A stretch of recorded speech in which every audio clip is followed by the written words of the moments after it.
ನಮ್ಮ ಹೆಸರು ಮಲ್ಲೇಶ್ ಅಂತ ಸರ್. ನಾವು ಗ್ರಾಮ ಸ್ವರಾಜ್ ಸಮಾಜ ಸೇವಾ ಸಂಸ್ಥೆಯಿಂದ ಬಂದ್ವಿ. ಈಗ ಈ ಭಾಗ ಬಯಸ್ತೀವಿ. ನಾವು ಶಿವಮೊಗ್ಗ ಜಿಲ್ಲೆಯ ಸೊರಬ ತಾಲೂಕಿನ ಆನ್ವಟ್ಟಿ ಹೋಬಳಿಯ ಬಾರಂಗಿ 2ನೇ ಕ್ಷೇತ್ರದಿಂದ ಬಾರಂಗಿ ಗ್ರಾಮ ಪಂಚಾಯತಿಯ ನೂತನ ಸದಸ್ಯರಾಗಿರ್ತಕ್ಕಂಥ ಸುಮಾ ಬಸವರಾಜ್ ಅವರಿಗೆ ಗ್ರಾಮ ಸ್ವರಾಜ್ ಸಾಮಾಜಿಕ ಸೇವಾ ಸಂಸ್ಥೆಯಿಂದ ಅಭಿನಂದನೆಗಳನ್ನು ಸ್ವಾಗತವನ್ನು ಬಯಸ್ತಿದ್ದೀವಿ. Thank you sir. ಸರಿ, ಒಂದು ಪ್ರಶ್ನೆ ಸರ್. ಇವಾಗ ನೀವು ಗ್ರಾಮ ಪಂಚಾಯತಿಗೆ ಅಧಿಕಾರಕ್ಕೆ ಬರೋದಕ್ಕಿಂತ ಮೊದಲಾಗಿ ಯಾವ ಯಾವ ಕೆಲಸ ಕಾರ್ಯಗಳನ್ನು ಮಾಡ್ತಿದ್ವಿ? ಕೃಷಿ ಮಾಡ್ತಾ ಇದ್ದೀವಿ. ಜೋರು ಮಾತಾಡ. ಮತ್ತೆ ಯಾವ್ದಾದ್ರು ಸೇವೆಗಳು? ಏನಿಲ್ಲ, ಇಲ್ಲೇ ಊರಲ್ಲೇ ಊರಲ್ಲಿ ಜನಗಳು ಕಷ್ಟ ನಷ್ಟಗಳ ಬಗ್ಗೆ ಭಾಗಿಯಾಗ್ತಿದ್ವಿ. ಇಷ್ಟೇ ಮಾಡಿ ಇದು ಮಾಡ್ತಿದ್ವಿ. ಸರಿ ಬಿಡಿ ಸರ್. ಸರಿ, ಇವಾಗ ನೀವು ಗ್ರಾಮ ಪಂಚಾಯತಿಗೆ ಬಂದ 5 ತಿಂಗಳಲ್ಲಿ ನೀವು 5-6 ತಿಂಗಳಲ್ಲಿ ಏನೇನು ಕೆಲಸ ಕಾರ್ಯ ಜನಗಳಿಗಾಗಿ ಮತ್ತು ನಿಮ್ಮ ಸದಸ್ಯರಿಗಾಗಿ ಏನೆಲ್ಲ ಕೆಲಸ ಮಾಡಿದ್ದೀರಿ? ಇಲ್ಲಿ ಬಂದು ಮನೆಗಳು ಅವ್ರವ್ರಿಗೆ ಕೊಟ್ಟಿದ್ದೇವೆ. ಆಮೇಲೆ ಕೊಟ್ಟಿಗೆ ಮನೆಗಳು ಕೊಡಿಸಿದ್ದೇವೆ, ಶೌಚಾಲಯಗಳನ್ನು ಕೊಡಿಸಿದ್ದೇವೆ. ಮತ್ತೆ ಅದೇ ಹೊಲಗಳಿಗೆ ದಾರಿ, ಆಮೇಲೆ ಕಾಮಗಿರಿ ಇವನ್ನೆಲ್ಲ ಮಾಡೋಕ್ಕೆ ಅರ್ಜಿ ಕೊಟ್ಟಿದ್ದೇವೆ. ಮಾಡಿದ್ದೀರಾ? ಮಾಡಿಸಿದ್ರಿ. ಒಟ್ಟು ಎಲ್ಲ ಕೆಲಸ ಕಾರ್ಯಗಳನ್ನು ನೀವು ಮಾಡಿಸಿದ್ದೀರಿ ಅನ್ನೋ ಮಾತು ಹೇಳ್ತಿದ್ದೀರಿ. Thank you sir. ಸರ್, ಇನ್ನು 5 ವರ್ಷಗಳ ಅವಧಿಯಲ್ಲಿ ಇನ್ನು ಯಾವ್ಯಾವ ಕೆಲಸ ಕಾರ್ಯ ಪೆಂಡಿಂಗಿದ್ದನ್ನು ನೀವು ಪೂರೈಸಬೇಕು, ಜನಗಳ ಮನಸ್ಸನ್ನು ಗೆಲ್ಲಬೇಕು ಅಂತ ಮಾಡಿದ್ದೀವಿ?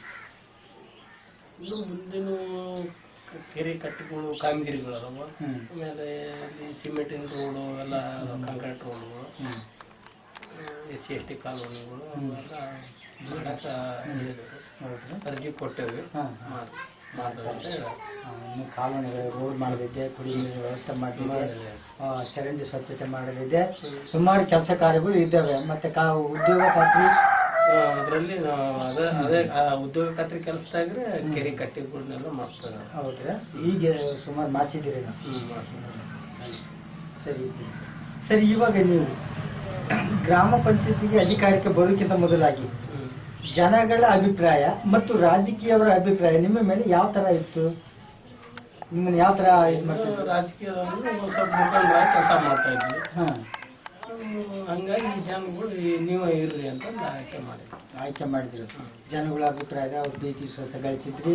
ರಾಜಕೀಯದ್ರು ಮತ್ತೆ ಯಾವ ತರ ಮಾಡಿದ್ರು?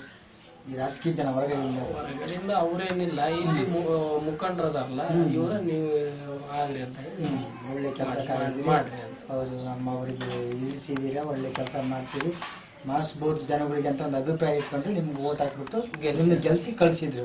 Thank you sir. Thank you.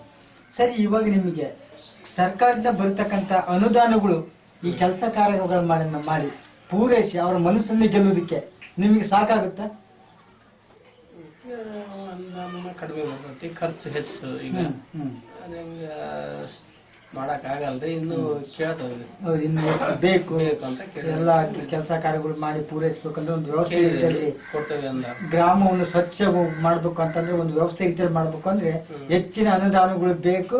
ಅದರಿಂದ ಕೆಲಸ ಕಾರ್ಯಗಳು ಮಾಡಿ ಒಂದು ಉತ್ತಮವಾದ ಸೇವೆ ಮಾಡಬಹುದು ಗ್ರಾಮ ಪಂಚಾಯತಿ 5 ವರ್ಷದ ಅವಧಿಯಲ್ಲಿ ಅಂತ ತಾವು ಹೇಳ್ತಾ ಇದ್ದೀವಿ. Thank you sir. ಸರಿ, ಇವಾಗ ನೀವು ಗ್ರಾಮ ಪಂಚಾಯತಿಯನ್ನೇ ರಾಜಕೀಯ ರಂಗಕ್ಕೆ ಯಾಕಾಗಿ ಬಂದ್ರಿ? ನಮ್ಮರಿಗೆ ಒಳ್ಳೇದು ಮಾಡ್ಬೇಕಂತ ಬಂದ್ವಿ. ಒಳ್ಳೇದಂದ್ರೆ ಯಾವ ತರ?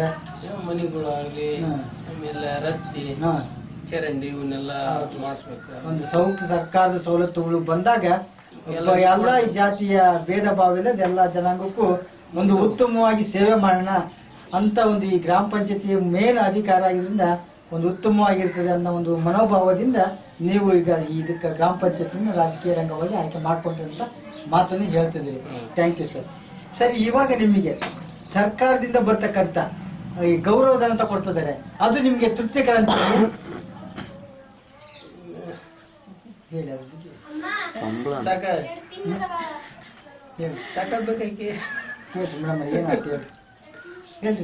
ಏನ್ ಹೇಳಕ್ಕಾಗಲ್ರಿ, ಅನುದಾನ ಕೊಡ್ತಾರ ನಮಗೆ, ತೃಪ್ತಿ ಆಕತಿ ಇಲ್ಲ ಅನ್ನಕ್ ಅವ್ರು ಎಷ್ಟು ಕೊಟ್ರು ನಮಗೆ ಸಾಲ ಹಂಗ ಆತರ ಹೋದ್ರೆ ಯಾವ ಇದ್ರಾಗ ಸಾಲ ಅಲ್ಲ. ಈಗ ಒಟ್ಟು ಕೊಡ್ತಾವ ಅನುದಾನ ಅಂತ ನಿಲ್ಸಿಲ್ಲ. ಈಗ 2 ತಿಂಗಳಾತು ಚುನಾವಣೆ ಇರೋದಕ್ಕ ಹಂಗ ಎಷ್ಟು ಕೊಡ್ತಿದ್ರು ಮೇಡಮ್ ಅವರೇ? ತಿಂಗಳಿಗೆ 500 ರೂಪಾಯಿ ಕೊಡ್ತಾ ಇದಾರಲ್ವಾ?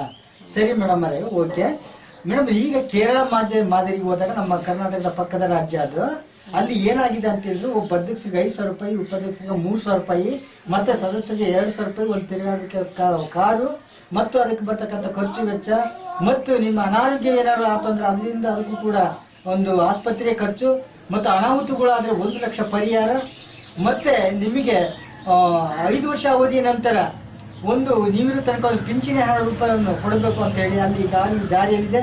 ಇದೆಲ್ಲ ವ್ಯವಸ್ಥೆ ನಮ್ಮ ಕರ್ನಾಟಕದಲ್ಲಿ ನಮ್ಮ ಗ್ರಾಮ ಪಂಚಾಯತ್ಗಳಿಗೆ ಬಂದಾಗ ಇದ್ರ ಬಗ್ಗೆ ನಿಮ್ಗೆ ಏನ್ ಅನಿಸುತ್ತೆ? ಒಳ್ಳೇದು ಅನಿಸ್ತದೆ ಸರ್. ಮತ್ತೆ ಈಗ ಅದಕ್ಕೋಸ್ಕರ ಜನಕ್ಕೋಸ್ಕರ ನಿಗಮ ಮಾಡ್ತಾ ಇದಾವೆ. ನಮೀಗ ಈಗ ಕೆಲಸ ಬಿಟ್ಟು ಇರಕ್ಕಾಗಲ್ಲ. ಹೌದೌದು, ಕೆಲಸ ಬಿಟ್ಟು ಈಗ ಅದಕ್ಕೋಸ್ಕರ ನಿಗಮ ಮಾಡ್ಲೇಬೇಕಾಗತ್ತ. ಖಂಡಿತ. ಅದನ್ನ ಸ್ವಲ್ಪ ಅವ್ರಿಗೆ ಮತ್ ಮನಿ ಖರ್ಚು ಅವೆಲ್ಲ ಇರ್ತಾವಲ್ರಿ. ಹೌದ್ರಿ. ಈಗ ಅದ್ರಿಂದ ಸ್ವಲ್ಪ ಬಂದ್ರ ಒಳ್ಳೇದು ಅನ್ಸುತ್ತ ನಮಗ್ ಅನಿಸ್ತತ್ರಿ. ಮತ್ತೆ ಇನ್ನೇನ್ ಮಾಡಕ್ಕಾಗಲ್ರಿ, ಮತ್ತೆ ಬರಲಿ ಜನಗೋಸ್ಕರ, ಮತ್ತೆ ಜನ ನಿಲ್ಸ್ಯಾರ ಅಂದ್ಮೇಲೆ ಜನಗೋಸ್ಕರ ದುಡ್ಲೇಬೇಕು.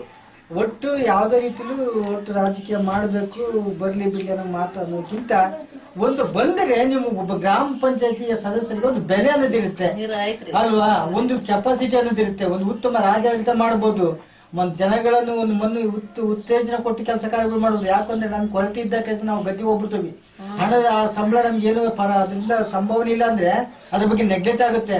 ಇದೆಲ್ಲ ಸರಿಯಾಗಿ ಮಾಡ್ಬೇಕು ಅಂದ್ರೆ ಉತ್ತಮವಾದ ಇದು ಗೌರವಧನ ಬರಬೇಕು ಅಲ್ವಾ? ಈ ಉದ್ದೇಶ ತಾವು ಚೆನ್ನಾಗಿ ಹೇಳ್ತಿದ್ರಿ ಮೇಡಮ್. ಇವಾಗ ನಾವು ಇವತ್ತು ನಿಮ್ಮನ್ನ ವಿಡಿಯೋ ಕ್ಯಾಮ್ರಾ ಮಾಡ್ಕೊಂಡು ಇದನ್ನ ನಿಮ್ಮ ಒಂದು ಸದಸ್ಯರಿದ್ದಾರೆ ಈ ಊರಲ್ಲಿ ಅಂತ ಹೇಳಿ ಇಡೀ ಕರ್ನಾಟಕದಾದ್ಯಂತ ವೆಬ್ಸೈಟ್ ಬಿಡ್ತಾ ಇದ್ದಾರೆ.